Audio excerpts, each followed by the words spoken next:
নমস্কার, আমি ডাক্তার জয়ন্ত ভট্টাচার্য পূর্ব মেদিনীপুরের নিমতৌরিতে অবস্থিত কল্যাণী আই কেয়ার চোখের হাসপাতালের পক্ষ থেকে আপনাদের জানাই সুস্থ চোখ এবং সুস্থ দৃষ্টির শুভেচ্ছা। আগস্ট মাস অ্যাম্বলায়োপিয়া মাস হিসেবে। অ্যাম্বলায়োপিয়া শিশুদের একটি সাংঘাতিক চোখের রোগ। প্রশ্ন হচ্ছে, অ্যাম্বলায়োপিয়া ব্যাপারটা কি? আমরা যখন দেখি তখন আমাদের দুটো চোখেই যে কোনো জিনিসের ছবি তৈরি হয়, তারপর সেই ছবি ব্রেনের মধ্যে গিয়ে পৌঁছয় এবং সেখানে প্রসেসিং এর পরেই আমরা দেখতে পাই। তাহলে যদি প্রকৃত ছবি, সুন্দর ছবি তৈরি হয় দুটো চোখে, তবেই আমরা ঠিক মতো দেখতে পাই।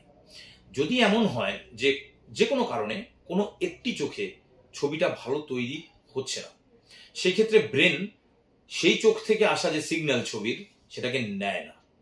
এই অবস্থায় চোখটা অলস হয়ে যায়। সেই চোখটিকে বলা হয় অ্যাম্বলায়োপিক চোখ অথবা অলস চোখ। আজকের এই ভিডিওতে এই অ্যাম্বলায়োপিয়া নিয়েই কয়েকটা কথা বলবো।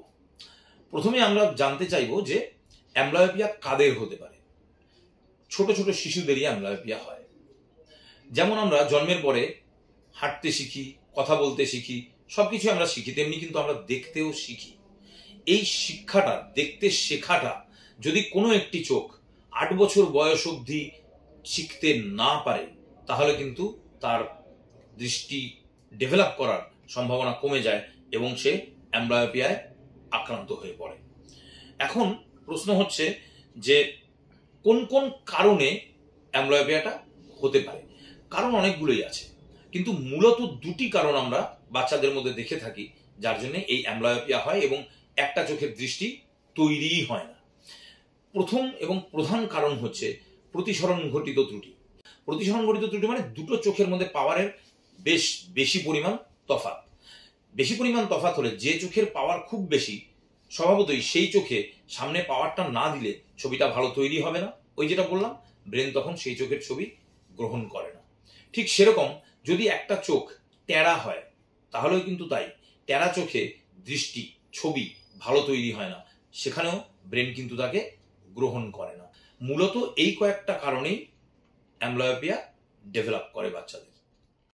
তাহলে এইবারে আমরা জানি যে এত অ্যাম্বলায়োপিয়া করছি, এর গুরুত্ব কি? এর গুরুত্ব কিন্তু অপরিসীম। ছোটবেলা থেকে একটি চোখের দৃষ্টি যদি তৈরি না হয়, সেক্ষেত্রে কি হবে? যে কোনো বাচ্চা তার উচ্চশিক্ষার ক্ষেত্রে পড়াশোনায় সমস্যা হবে। কোনো স্পেশাল কোর্স, কোনো কারিকুলাম সে গ্রহণ করতে পারবে না। এবং আমরা এরকমও পেয়েছি যে চাকরি ক্ষেত্রে গিয়ে ধরা পড়ছে যে একটি চোখ দেখতে পায় না। সেক্ষেত্রে নিজেকে এতদিন ধরে তৈরি করার পরে যে চাকরিটা করার জন্য উৎসুক হয়েছিলাম, সেই চাকরিটাও কিন্তু মানুষের হবে না। অতএব শুধু পড়াশোনার ক্ষেত্রে নয়, চাকরি, জীবন জীবিকা নির্বাহের ক্ষেত্রেও কিন্তু অ্যাম্বলায়োপিয়া থাকলে অত্যন্ত সাংঘাতিক একটি সমস্যার সৃষ্টি হতে পারে। এবারে জেনে নিই এই অ্যাম্বলায়োপিয়াকে কোনোভাবে প্রতিহত করা যায় কিনা, আটকানো যায় কিনা। ধরুন কোনো বাচ্চার 3 বছর বয়স হলো। খুব কঠিন এটা বোঝা যে সেই বাচ্চা দেখতে পায় কিনা, কম পায় বেশি পায়, দরকারও নেই। যে কোনো বাচ্চার বয়স 3 পেরিয়ে গেলেই তার একটি কমপ্লিট আই চেক আপ করান, এবং যদি সব ঠিক থাকে তাহলেও বসে থাকবেন না, নিয়মিত বছরে অন্তত একবার কমপ্লিট আই চেক আপ করিয়ে নেবেন। এবারে আসি, ধরুন কারুর অ্যাম্বলায়োপিয়া ধরা পড়ে গেল, এইবারে চিকিৎসা কি? চিকিৎসা আছে।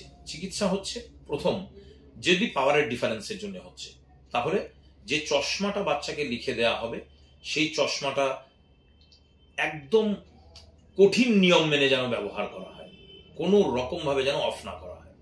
1, 2, ধরুন টেরা ভাব দেখা গেল। এবার টেরা ভাব হলে 2 রকমের চিকিৎসা হতে পারে। একটা চশমার মাধ্যমেই সেটাকে ঠিক করা যেতে পারে কম হলে, অথবা ডাক্তারবাবু বলতে পারেন যে কোনো অপারেশন করিয়ে নিতে হবে। কিন্তু যদি ডাক্তারবাবু বলে থাকেন, তাহলে এই অপারেশন নিয়ে ভাবতে বসবেন না। মনে রাখবেন, প্রতিটি মুহূর্ত মূল্যবান। আপনার ভাবনার জন্য আপনার সন্তানের ক্ষতি হতে পারে।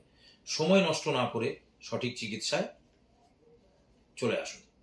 এছাড়া ধরুন কোনো একটা বাধা রয়েছে চোখের সামনে, সেই রোগ, তার চিকিৎসা করিয়ে নিন যাতে বাধাটা সরে যায়। সময় কিন্তু আমাদের হাতে খুব অল্প। আগেই বলেছি, আবারও বলি, যে 8 বছর বয়স অবধি কিন্তু আপনার সময় রয়েছে হাতে। এছাড়া আরো কি ইম্পর্টেন্ট জিনিস আছে? অনেক সময় দেখবেন ডাক্তারবাবুরা বলছেন যে চশমা ব্যবহার করুন এবং ভালো চোখটিকে ঢেকে রেখে অন্য চোখটাকে ব্যবহার করান বাচ্চার। সেটা খুব ইম্পর্টেন্ট। ভালো চোখটাকে ঢেকে রাখলে যে চোখটাতে বাচ্চা দেখতে পাচ্ছে না সেই চোখটা তখন দেখার চেষ্টা করবে, এবং চেষ্টা করেই আমরা পৃথিবীতে সবকিছু শিখি। এইভাবেই ওই চোখটাও কিন্তু দেখতে শিখবে। অতএব চিকিৎসা যেরকম যেরকম আপনাকে বলা হবে সেইখানে কোনো রকম অবহেলা না করে করাতে থাকুন। এতক্ষণ যা বললাম এই ভিডিওতে, তাতে আপনারা জানলেন যে 8 বছর বয়সের আগে চিকিৎসা করিয়ে নিতে হবে। প্রশ্ন হচ্ছে 8 বছর পেরিয়ে গেছে, তারপরে গিয়ে রোগটা ধরা পড়লো, এবারে কি কোনো রাস্তা আছে? আছে। তার নাম হচ্ছে ভিশন থেরাপি। আপনাদের জন্য সুখবর এবং আমাদের জন্য অত্যন্ত আনন্দের যে পূর্ব মেদিনীপুর জেলায় কল্যাণী আই কেয়ারই প্রথম আপনাদের জন্য পরিষেবা দিতে নিয়ে এসেছে ভিশন থেরাপি। আপনারা অবশ্যই যোগাযোগ করবেন কল্যাণী আই কেয়ার, নিমতৌরি, পূর্ব মেদিনীপুরে। আমাদের এই ভিডিওতেই আপনি পেয়ে যাবেন আমাদের ফোন নাম্বার, আমাদের ওয়েবসাইট, আমাদের ইমেল আইডি, সবই এই ভিডিওতে দেওয়া থাকছে। আপনাদের সাহায্যের জন্য নমস্কার।